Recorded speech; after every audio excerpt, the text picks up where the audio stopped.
El fondo del mar esconde el mayor museo del mundo, cerca de 3 millones de barcos hundidos.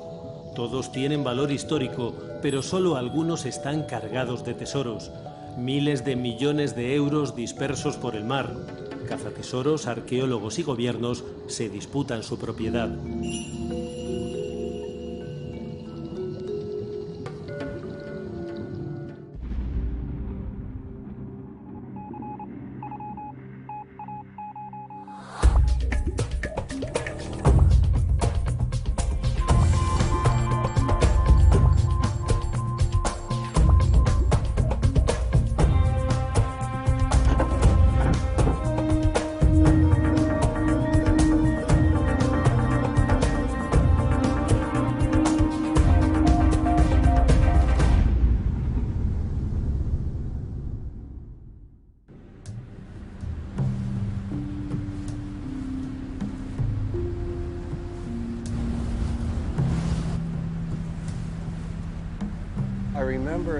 Recuerdo de niño que vi una película de Errol Flynn en la que era un pirata que surcaba los mares del Caribe con un cuchillo entre los dientes.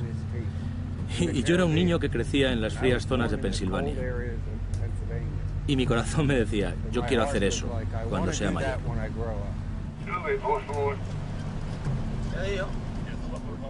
Cazatesoros, personas que se dedican a la búsqueda de riquezas en el fondo del mar. Unos trabajan protegidos por la ley, otros la ignoran. El capitán Tracy Bowden es un superviviente de la época dorada de los cazatesoros. Saltó a la fama en los años 70 al rescatar los restos de 2 galeones españoles en aguas dominicanas, a petición del gobierno de esa nación. Su visión romántica suena ya a tiempos pasados. Una cosa interesante sobre lo que hacemos es que siempre vamos a sitios muy peligrosos. Vamos a donde otros barcos se han hundido antes.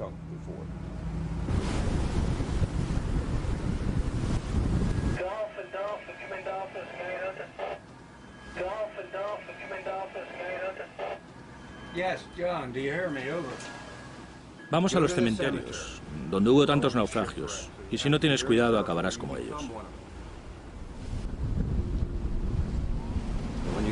Cuando estás ahí abajo, pasas las páginas de la historia.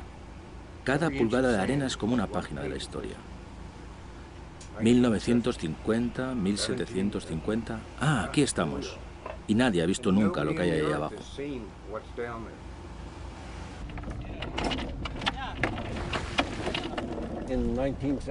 Llegué aquí en 1975 y el gobierno dominicano me permitió ayudarles a empezar a recuperar su historia.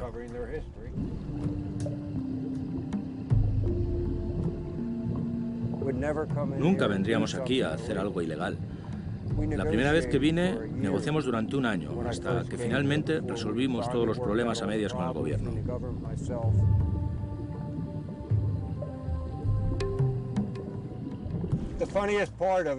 Lo más gracioso es que en 33 años nunca hemos tenido una discusión. Y como suelo decir, eso es algo muy difícil de conseguir en mi matrimonio durante 2 semanas.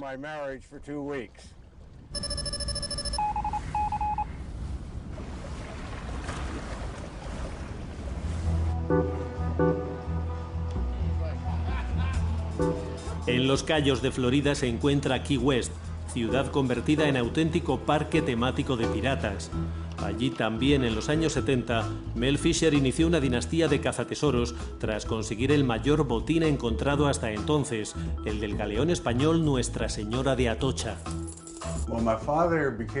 Mi padre empezó a interesarse en la búsqueda de tesoros desde que era niño y leyó La Isla del Tesoro, un libro de Robert Louis Stevenson. Desde entonces se quedó fascinado con los tesoros.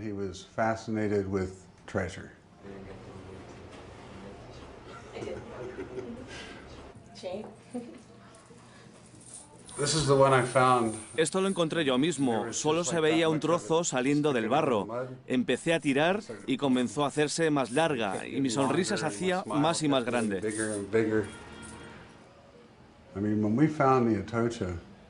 Cuando encontramos el Atocha, había cosas con las que yo nunca había soñado. Estaba todo enterrado en el barro. Solo sobresalían unos cuantos lingotes de plata sobre la arena. Finalmente, estaba allí, después de 17 años de búsqueda. Tesoro.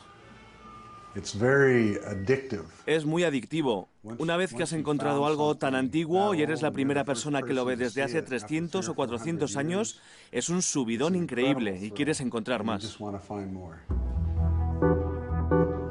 Hoy día, los hijos y nietos de Mel Fisher continúan explotando su legado en el negocio familiar, donde se venden desde monedas españolas a $200 hasta lingotes de plata que rondan los 60.000. Cuando llevo esto a una fiesta, no es solo una joya, tiene una historia. A la gente le encanta la historia. Cuando compran una, en realidad, están comprando historia.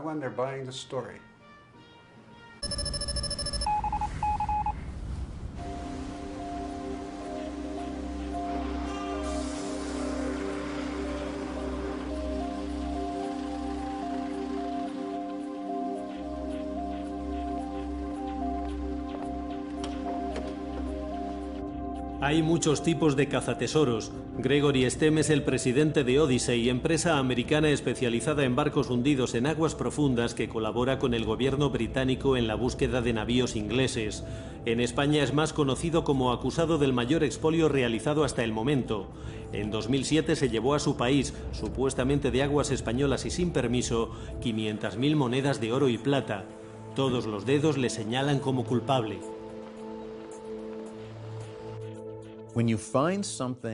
Cuando encuentras algo más allá de las aguas territoriales de cualquier país, en medio del mar, no hay un marco legal establecido que te diga qué hacer. Realmente nosotros somos los primeros que hacemos esto. Llevamos haciendo esto desde hace unos 22 años, y aunque creo que hemos tenido cierto éxito, hay muchas envidias y mucha gente suspicaz, y es muy difícil vencer los prejuicios de esta gente. La arqueología que hemos hecho fue sin duda la mejor que se ha hecho hasta ahora en el océano profundo.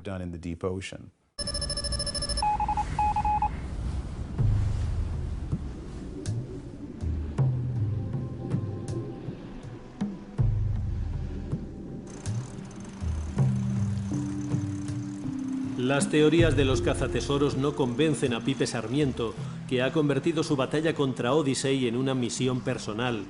Fue el primer ciudadano en denunciar las actividades de los americanos en costas españolas y durante años se dedicó a seguirlos con su velero. En sus declaraciones ante los medios de comunicación tampoco dejó impune la pasividad de los distintos gobiernos.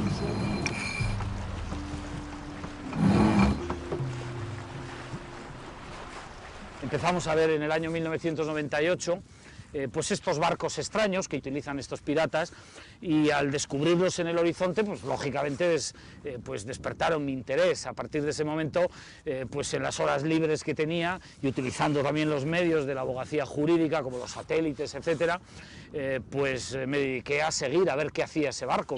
Las 3 de la tarde, sábado 14 de enero, aquí estamos. Toda esta semana venimos hablando de este barco cazatesoros expoliando en aguas españolas, y aquí lo tienen ustedes. No hay vigilancia, nadie ha venido a darle al capitán la citación con la denuncia de la línea de la semana pasada. Ni la Guardia Civil actuaba porque no se lo mandaban sus mandos directos desde Andalucía, ni nadie controlaba desde el gobierno central lo que hacían estos barcos, cosa que era pues lamentable y absolutamente insoportable para los que conocíamos las leyes del mar y los derechos de los españoles sobre el mar. Nuestras denuncias como ciudadanos pues no son atendidas, no nos hacen el más mínimo caso. Basta que no nos hicieran caso para que nosotros nos interesáramos más todavía en estas cuestiones, ¿no? En saber qué pasaba ahí. Les cazamos que se están llevando el tesoro de Gibraltar. Ellos nunca hubieran querido que hubiéramos sabido que se lo habían llevado de Gibraltar. Ya habían preparado ellos una jugada al sur de Inglaterra para decir que el tesoro venía de allí. La sociedad española estaba alucinada de lo que estaba pasando, de cómo unos señores en el siglo XXI podían llegar con un barco a 7 millas delante de España y se podían llevar un tesoro después de haber trabajado 9 años, ¿no? Las denuncias de Pipe Sarmiento sacaron a la luz lo que ya se conoce como el caso Odyssey, pero él no es el único que lucha contra el expolio submarino.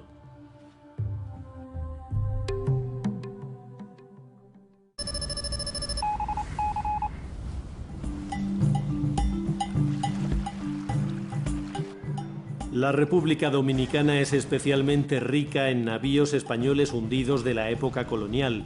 Allí Carlos León, arqueólogo especializado en naufragios, ha trabajado en numerosos barcos sumergidos en la zona y es otro ferviente luchador contra la acción de los cazatesoros.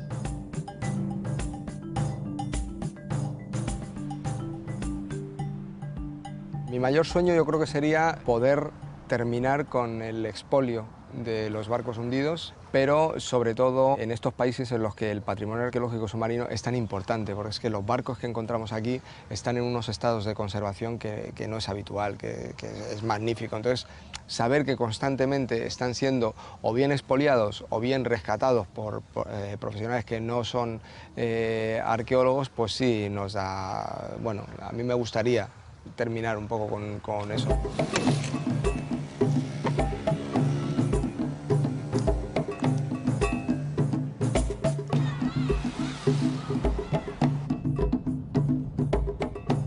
Y es que el gobierno de la República Dominicana lleva años colaborando con los cazatesoros en su búsqueda de barcos hundidos.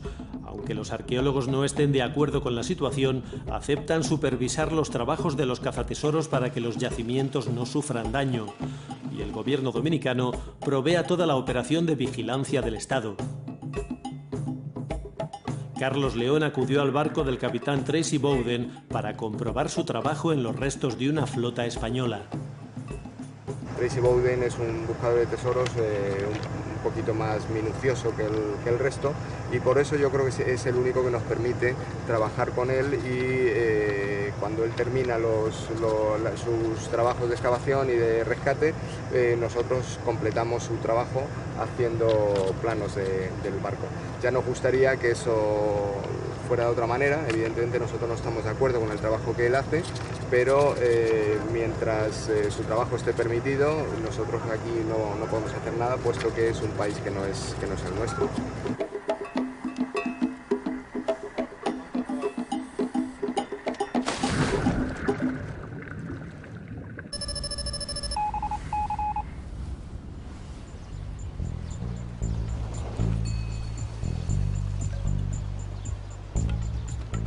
En las costas andaluzas hay más de 1000 barcos hundidos. Desde el Centro de Arqueología Subacuática de Cádiz, su directora Carmen García Rivera desarrolla su cruzada personal contra los cazatesoros. La riqueza de un yacimiento arqueológico no está en la carga que ese yacimiento, en la carga económica que ese yacimiento tenga, sino en la información histórica que puede proporcionarte. Y el objetivo que perseguimos siempre va a ser un objetivo científico, de recuperación de la información que contiene ese pecio. Normalmente este criterio no coincide con el criterio de las empresas cazatesoros. A los arqueólogos no les gusta la palabra tesoro. Para ellos el más mínimo detalle de los pecios o restos de barcos hundidos puede tener un alto contenido histórico.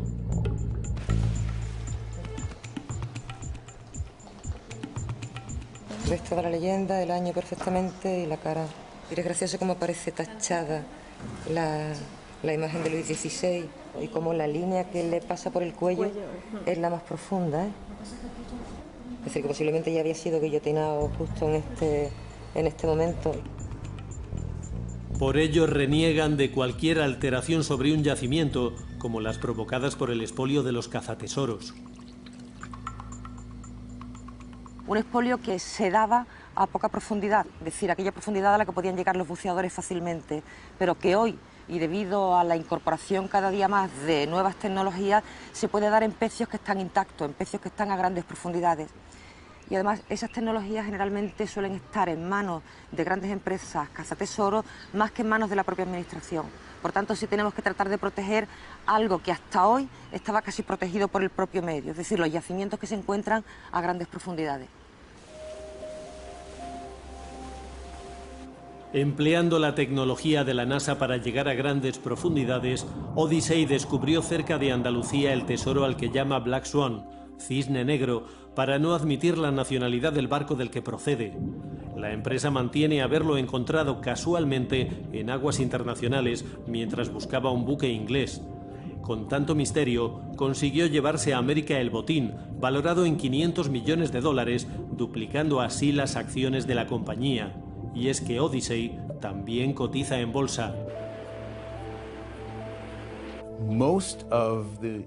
La mayoría de los avances en la investigación médica vienen de compañías que cotizan en bolsa y que tienen que garantizar beneficios a sus inversores. Entonces, ¿es más importante la investigación arqueológica que la médica? Yo no lo creo.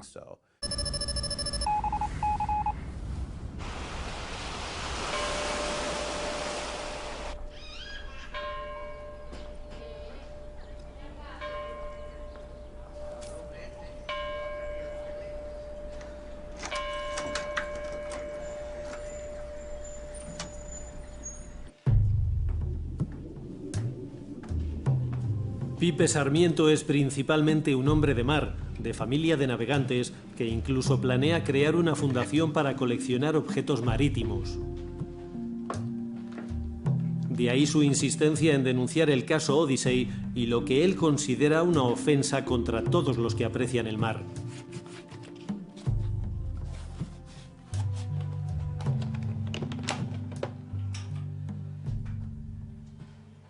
Este barco cazatesoros expoliando en aguas españolas, y aquí lo tienen ustedes. No hay vigilancia, nadie ha venido a verle al capitán la citación con la denuncia de la línea de la semana pasada. Ya lo ven ustedes que el barco sigue encima de la marca, lleva colgado su magnetómetro, lleva colgado todos sus aparatos en la mar, y ya ven ustedes que está con todos los aparatos y sacando posiblemente lo que ellos quieran, y nadie pues ha venido a detenerlos. Ellos siempre negaban que estaban trabajando con los robots, porque ellos no tenían permiso para sacar nada con los robots. Entonces yo logré, a base de ir despistando con forma de velero, pues logré filmarlos y pasarle a la Guardia Civil y al juzgado de la línea que efectivamente el robot estaba en el agua y que estaban extrayendo. Aproximadamente a 6-7 millas solamente de la playa linense de La Tunara y menos todavía aún de Punta Almina en Ceuta, con lo cual que esto sea el mar territorial español es absolutamente evidente. La persecución al barco de Odyssey le llevó a filmar sus actividades para denunciarlas ante la justicia y los medios de comunicación. Así se convirtió en la única persona con imágenes no solo de los movimientos del barco americano, sino también de la posición exacta del expolio. ¿Ves? Norte 36 grados 2 minutos, oeste 5 grados 12 minutos. Y esta es la posición donde nos han expoliado el tesoro, esa.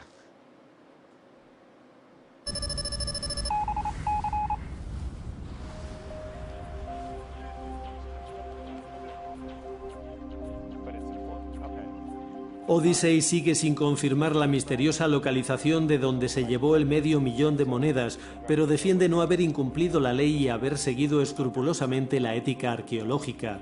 La incógnita rodea a Gregory Stem. No hay un mecanismo en la ley española para que un juez español extienda su jurisdicción más allá de sus aguas territoriales. Así que la única opción real para proteger un yacimiento como este era llevarnos los objetos a un tribunal federal americano, y eso es lo que hicimos. Haríamos lo mismo si lo encontrásemos cerca de la costa de los Estados Unidos o en mitad del Atlántico. La comunidad arqueológica reniega de la metodología de los cazatesoros. Sin embargo, el hallazgo de Odyssey ha sido uno de los mayores hasta la fecha, al menos en lo que a tesoros se refiere.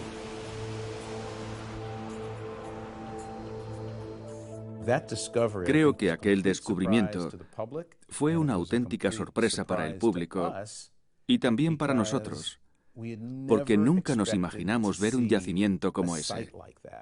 No hay restos de barco, eso es lo más interesante. Solo es un gran yacimiento del tamaño de 6 campos de fútbol cubierto de montones de monedas.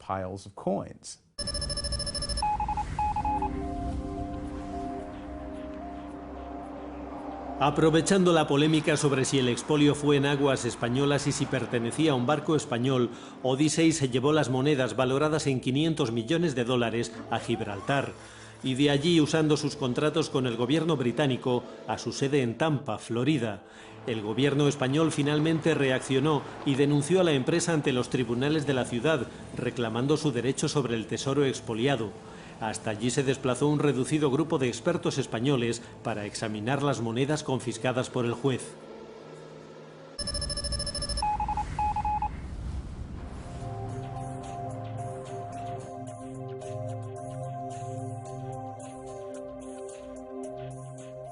Fuimos efectivamente a comprobar, con la utilización del juez de Tampa, a comprobar que efectivamente eso que se decía en la prensa, que ese conjunto de monedas existía, y a ver los objetos extraídos más la documentación aportada por la empresa Odyssey al juez.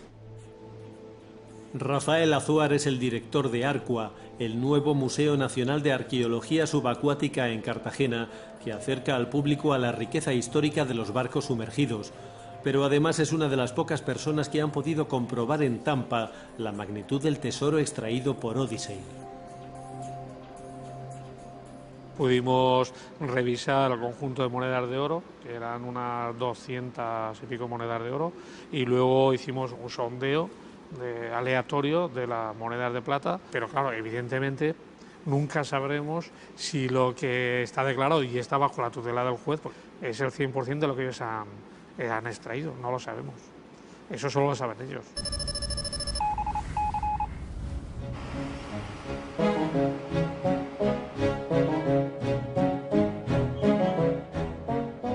En Washington se prepara la defensa del gobierno español para el caso Odyssey. Desde allí, James Gould, una de las estrellas del derecho marítimo internacional, argumenta que Odyssey se llevó sin permiso los contenidos de un barco español, independientemente de las aguas donde lo encontrara.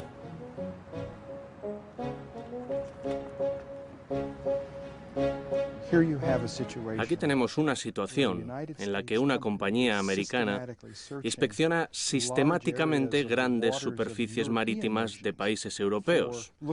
Lo hacen buscando tesoros que llevarse de vuelta a Estados Unidos para venderlos a coleccionistas sin tener en cuenta cuál es la historia del barco ni la cultura que involucra.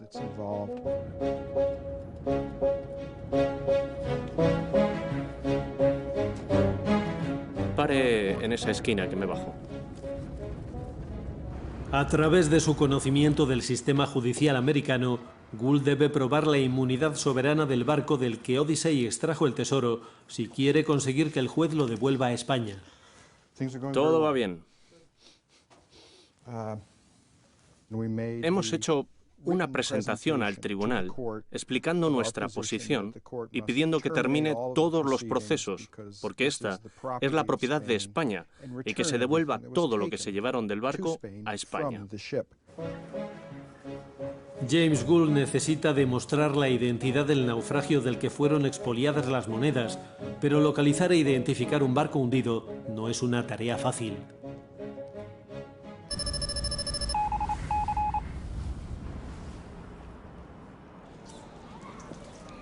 Sea por interés arqueológico o por afán de cazatesoros, la localización de un barco hundido siempre tiene su origen en uno de los templos de la historia, el Archivo de Indias, donde más de 80 millones de páginas detallan la navegación española en sus siglos de esplendor.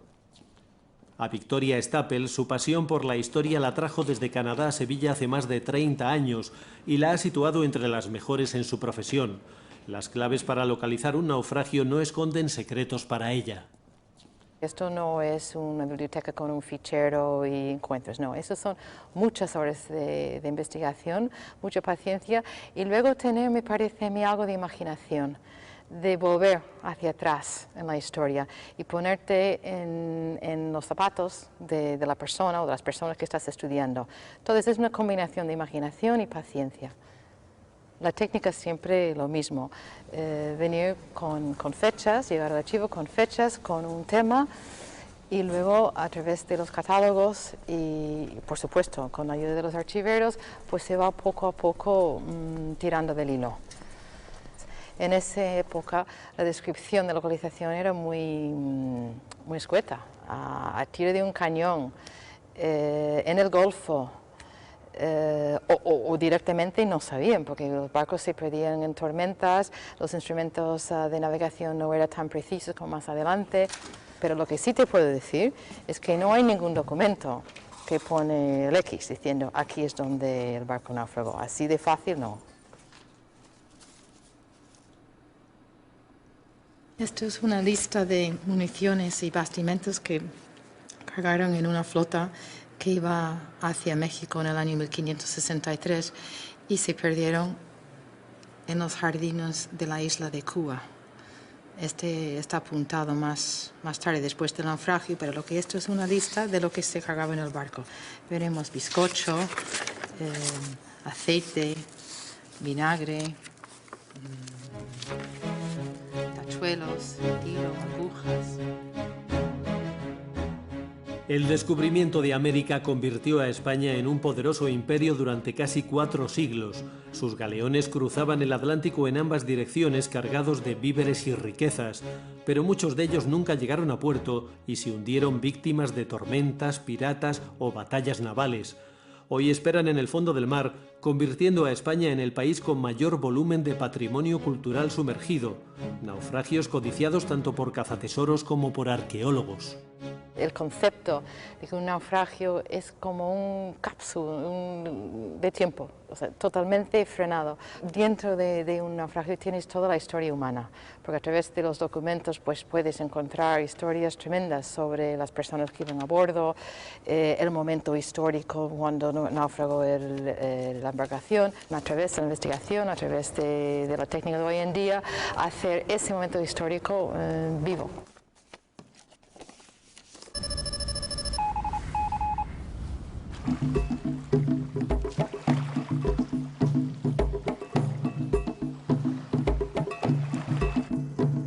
Lo que vamos a hacer es hacer una inmersión en uno de los barcos de la flota de Azogues y espero que hagamos algún hallazgo también que nos pueda justificar y asegurar que estamos en la zona del hundimiento. Bueno, sé que vamos a encontrar algo anterior a 1720, pero cuándo o dónde, solo el Dios de los tesoros lo sabe. La investigación de un naufragio se materializa en el momento de la inmersión, cuando cualquier pista puede ser esencial a la hora de localizar un barco hundido. Cazatesoros y arqueólogos son las dos caras de una misma moneda, pero a veces están condenados a entenderse. Carlos va a encontrar algo. Tiene el olfato para esto.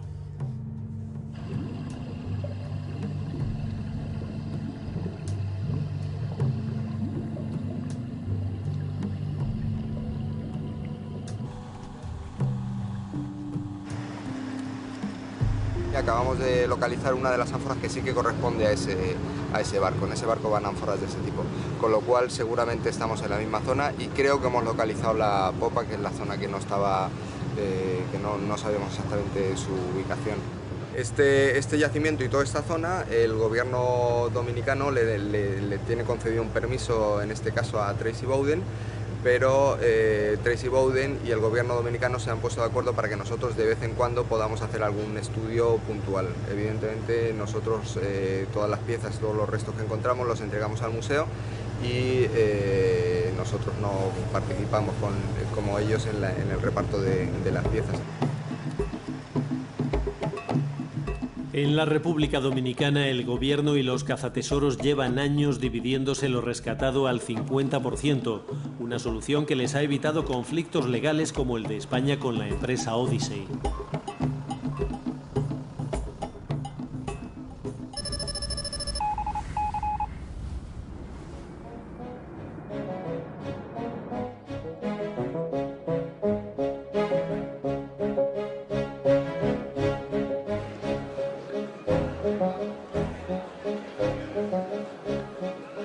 ¿Cómo estás? La defensa española en el caso Odyssey continúa tratando de demostrar a contrarreloj que el tesoro expoliado por la empresa americana proviene de un barco español. James Gould ha reunido pruebas cruciales que pueden dar la victoria al gobierno. Buenos días.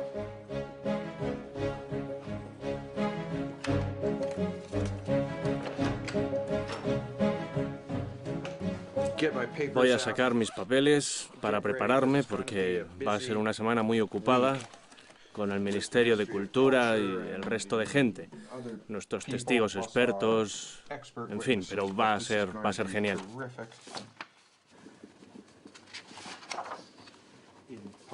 En prensa y en diversas declaraciones, Odyssey había dicho que no tenía ni idea de dónde venían estos objetos, que quizá habían sido arrojados por la borda de un barco misterioso, y nosotros supimos inmediatamente que aquello era ridículo.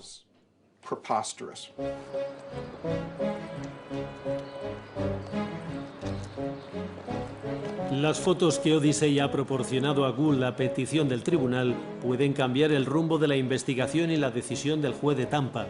En el Ministerio de Cultura tiene lugar una reunión estratégica con la Oficina de Patrimonio Histórico.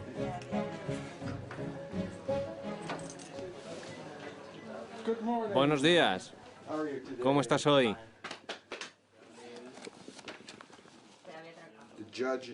El juez de Tampa estuvo de acuerdo en que Odyssey nos debía proporcionar fotos de los objetos del yacimiento en el fondo del mar. Estos objetos son exactamente lo que esperarías a bordo del Nuestra Señora de las Mercedes.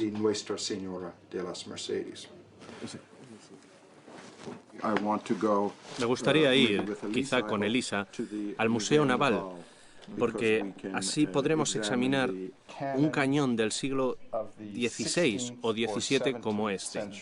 Porque cuando miramos los documentos de la historia oficial de la Mercedes, vemos que lleva un cañón de este tipo. La teoría de que el tesoro expoliado por Odyssey proviene de Nuestra Señora de las Mercedes se ha convertido en la base de la defensa española. Pero la Mercedes no fue solo uno más de los barcos que volvían de América cargados de riquezas.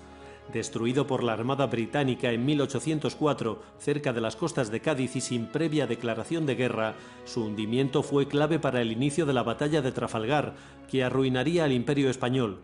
Sus galeones ya no seguirían surcando el Atlántico.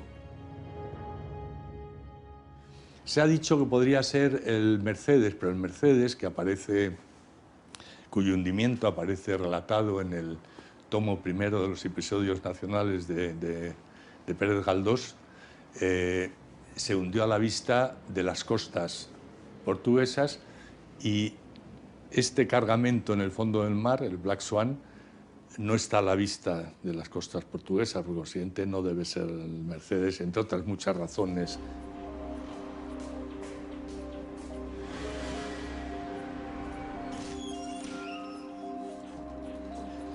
La defensa de Odyssey en España actúa desde un despacho del barrio de Salamanca, en Madrid, contrarrestando la teoría de la Mercedes. En su intento de mantener el misterio, hasta el momento nunca ha reconocido la existencia de un barco en el lugar del que se llevaron el tesoro, al que aún se refieren con el nombre código de Black Swan, el Cisne Negro.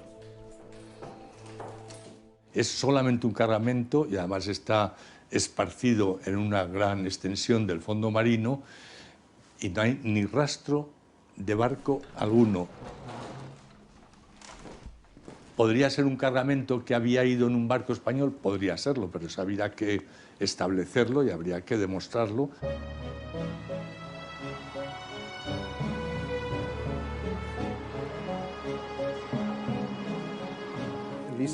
Elisa, lo que yo pienso que deberíamos hacer, si te parece bien, es comparar los cañones de aquí con los de las fotos, porque siempre viene bien comprobar los detalles.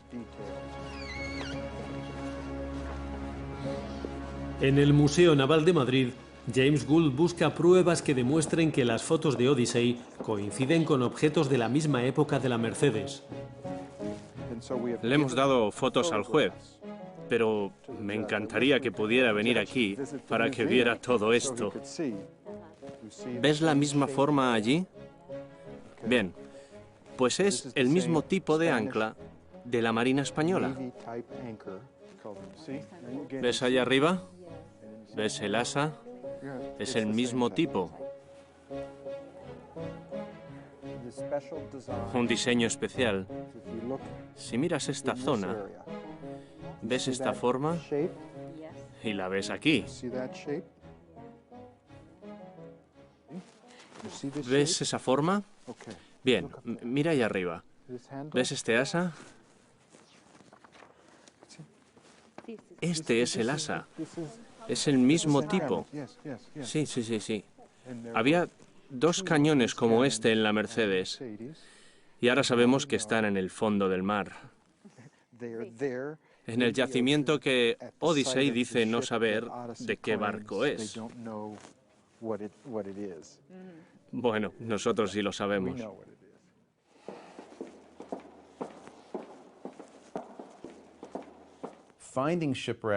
Encontrar un barco hundido e identificarlo son dos cosas totalmente distintas, especialmente durante el periodo colonial.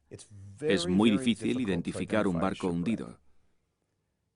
Muchos barcos fueron construidos por un país, capturados por otro, vendidos a otro. Odisei pues siempre ha estado hablando de otros barcos, de otros buques que no eran españoles. Nunca han llegado a confesar de que lo eran, porque eso significaba perder ya gran parte de esa batalla legal, ¿no? Odisei se acoge a la ley marítima de salvamento y reclama la recompensa por haber rescatado el tesoro, pero esta ley se aplica solamente a barcos en peligro y el Ministerio de Cultura nunca pidió dicho salvamento. Tras la polémica despertada por este caso, el gobierno aprobó el Plan Nacional de Protección de Patrimonio Subacuático e invirtió en nuevos proyectos para la práctica de la arqueología submarina, como la conservación in situ de barcos hundidos. Además, reforzó la ley que prohíbe comercializar con el patrimonio cultural español, ya sea en tierra o bajo el mar. Si las monedas de Odisei vuelven a España, nunca podrán venderse.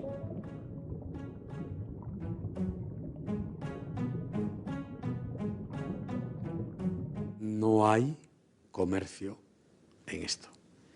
Por lo tanto, no admitiremos a esas empresas privadas y menos extranjeras que tienen como fines el comercio.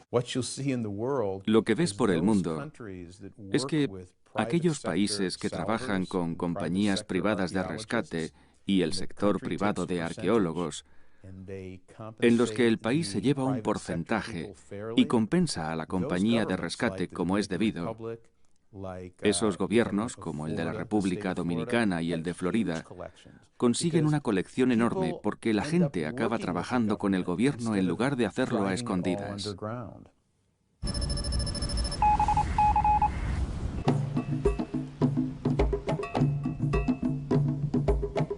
En la República Dominicana mantienen una de las mayores colecciones de patrimonio español sumergido de la época colonial. Allí, Carlos León entrega sus hallazgos recientes en el Laboratorio de Arqueología Subacuática de Santo Domingo.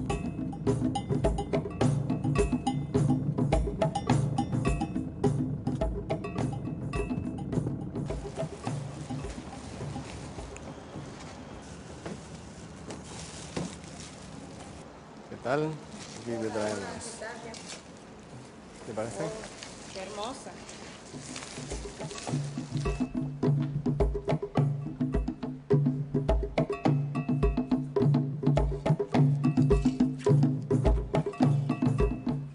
En este laboratorio se conserva, analiza y cataloga todo lo que se encuentra en los más de 60 naufragios localizados hasta ahora en las costas dominicanas.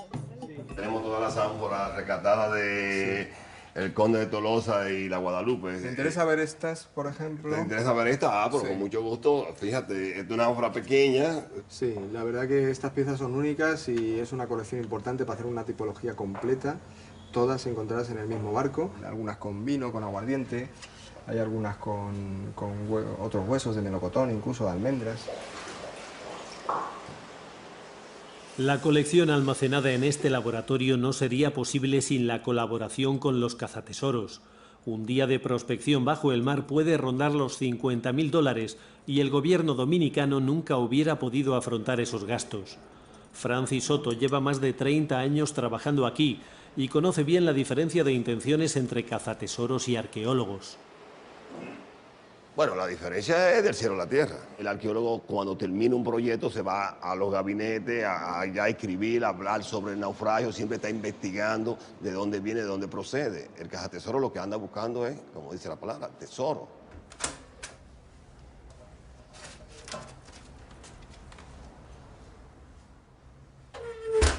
¿Esto dónde ha aparecido? Bueno, eso aparece en un barco que estamos trabajando, le llaman La Concesión. Si, como tú verás, tú me puedes explicar por qué esa cadena es tan gruesa, Carlos, por favor. Sí. Esto porque se utiliza como moneda. ¿Como moneda? Sí, sí, porque se van sacando de aquí eslabones. Efectivamente verás que hay alguno que se abre y otro que se cierra, ¿ves? Van dos y se utiliza como moneda de cambio. Normalmente aconsejamos a que casi todo se conserve in situ, que es la mejor forma de conservarlo, y que saquemos solo las piezas que son o especialmente relevantes o es necesario sacarlas porque están en una situación de posible peligro de destrucción, etc. Si no, evidentemente no.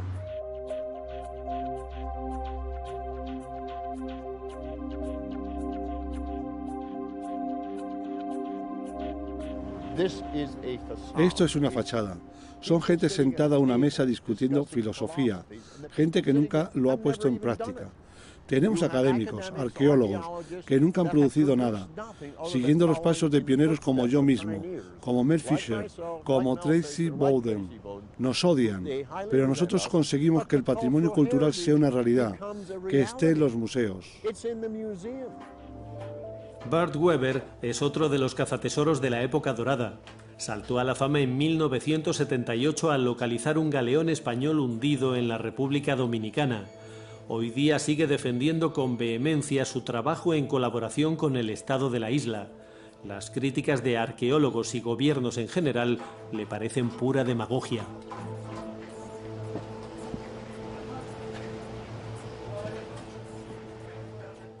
La idea de que los gobiernos vayan a hacerlo ellos mismos, muéstrame un ejemplo. Lo primero, los impuestos de la gente no se usan para este tipo de cosas, especialmente con la economía de hoy en día. Nosotros creamos aquí un modelo de cooperación que en tantas áreas de este tipo de trabajo, naufragios, tesoros, han acabado en litigaciones, en casos judiciales eternos con los gobiernos. Nosotros nunca hemos tenido nada de eso.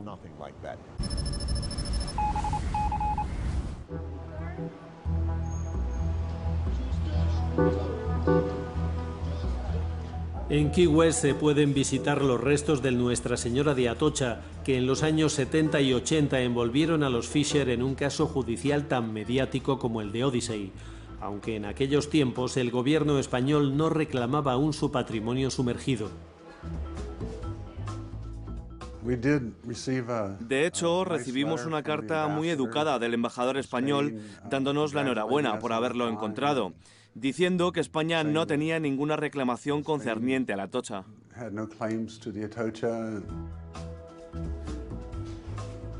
La propiedad de la Atocha dio lugar a un interminable litigio entre la familia de cazatesoros y el estado de Florida por haber sido encontrado el barco en sus aguas territoriales.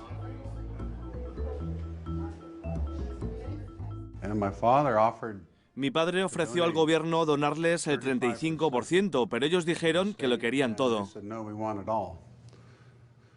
Pasé la mayor parte de mi vida buscándolo y no pensábamos que el gobierno tuviera el derecho de aparecer de repente y decir, es mío. Así que nos fuimos a los tribunales durante 8 años, fuimos a la Corte Suprema del Estado y finalmente nos dieron los derechos de hallazgo, así que nos lo quedamos todo.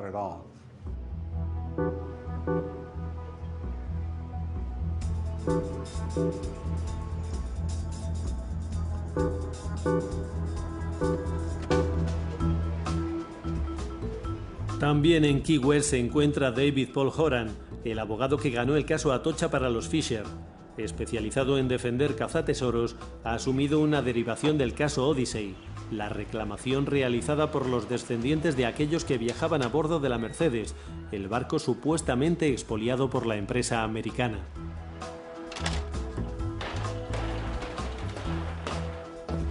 Buenos días.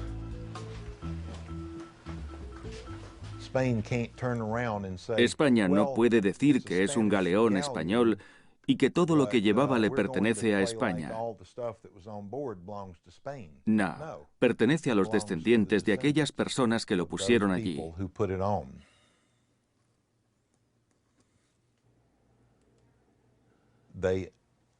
Era de ellos. Nunca llegó al otro puerto. No se les pagó compensación alguna y piensan que se les debe el reconocimiento de ser los propietarios.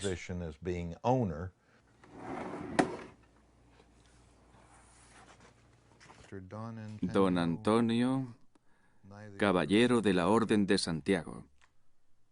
Es una documentación increíble.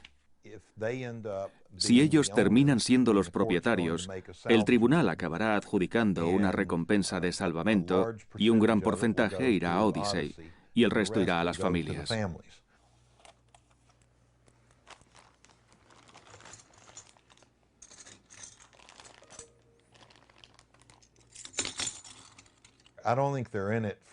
No creo que estén en ello por la cantidad de dólares o pesos o el valor monetario. Creo que están en esto porque quieren tener algo que puedan decir que perteneció a su tatarabuelo, que lo puso a bordo de aquel barco.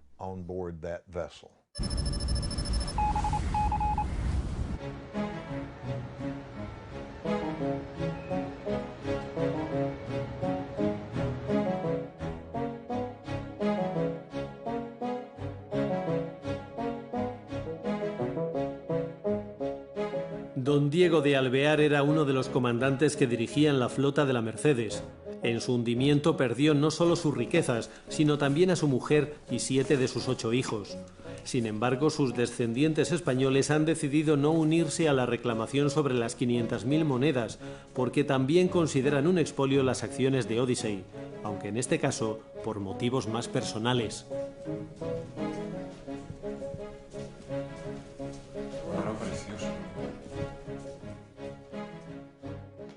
Diego Alvear y Ponce de León era mi antepasado. Él era marino, era biólogo, matemático, geógrafo y un hombre ilustrado. Realmente el sentimiento es de impotencia, pero también de sentimiento de que han ultrajado la tumba, aunque sea en el fondo del mar, de tus propios antepasados. Hemos trasladado tanto al Gobierno de España, a través del Ministerio de Cultura, por supuesto la Armada Española y las instituciones que están siguiendo este caso de la Mercedes, que nosotros estamos apoyando al Gobierno en la defensa de sus intereses, en este caso de la recuperación o de la devolución de los restos de la Mercedes a España. Y por tanto no vamos a presentar ningún tipo de reclamo. Creo que los descendientes tienen una buena posibilidad de ser declarados los propietarios de una porción del cargamento. Algunas de las familias pusieron algo así como 10.000 pesos en oro o plata.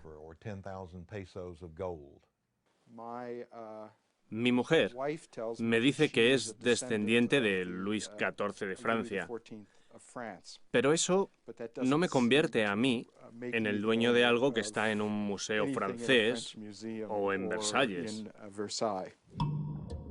Todo el mundo parece querer una parte de la riqueza escondida bajo el mar y cada uno cree tener la solución perfecta para explotarla, como Frank Odio, uno de los nombres que más brillan en la arqueología subacuática en Europa, tras su espectacular exposición sobre los tesoros sumergidos de Alejandría.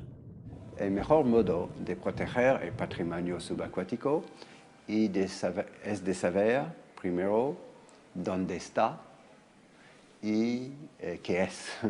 Y los países deberían hacer proyectos de prospección, de catálogo de lo que hay bajo sus aguas.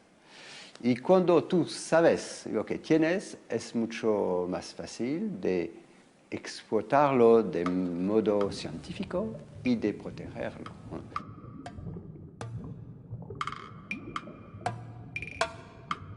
Si hay un grupo que viene y que pide a un Estado, o quiero buscar este barco, el Estado debería ser en posición de decir, lo hago yo mismo, o lo hacemos juntos, pero va a ser un proyecto en cooperación. Tú no vas a ir en mi patrimonio y hacer lo que quieres hacer tú con mi patrimonio.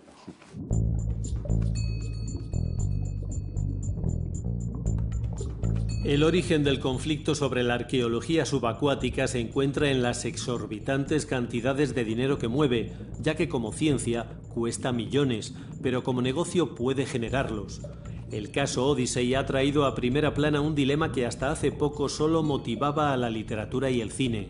Desde entonces, la UNESCO ha activado su Convención sobre Protección de Patrimonio Subacuático y España ha sido uno de los primeros países en ratificarla, alejando así el fantasma de haberse dejado robar el tesoro.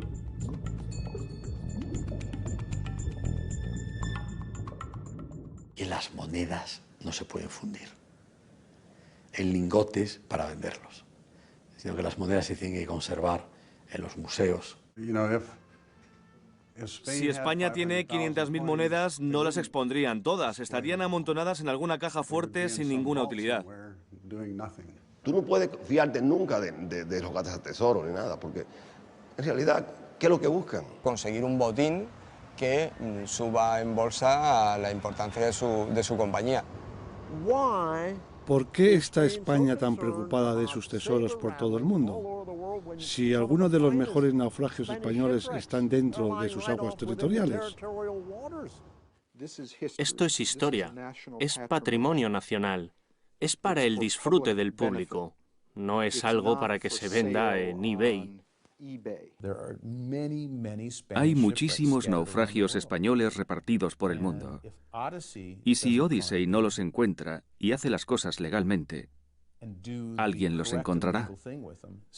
Y lo primero que vas a saber de ello es cuando las monedas aparezcan en eBay. Tras 2 años a la espera de una solución para el caso Odyssey, el Tribunal de Tampa se pronunció a favor del gobierno español y decidió que el tesoro le sea devuelto. La inmunidad soberana de la Mercedes como origen de las monedas prevaleció sobre la trama de secretos tejida por los americanos. Odyssey ya ha recurrido la sentencia y el caso puede prolongarse durante años. La pregunta ahora es, ¿qué pasará con los restos de la Mercedes que aún permanecen bajo el mar? Y con los miles de barcos españoles hundidos por el mundo. Finalmente, quizás sean los intereses económicos los que decidan la ruina o salvación de la arqueología subacuática.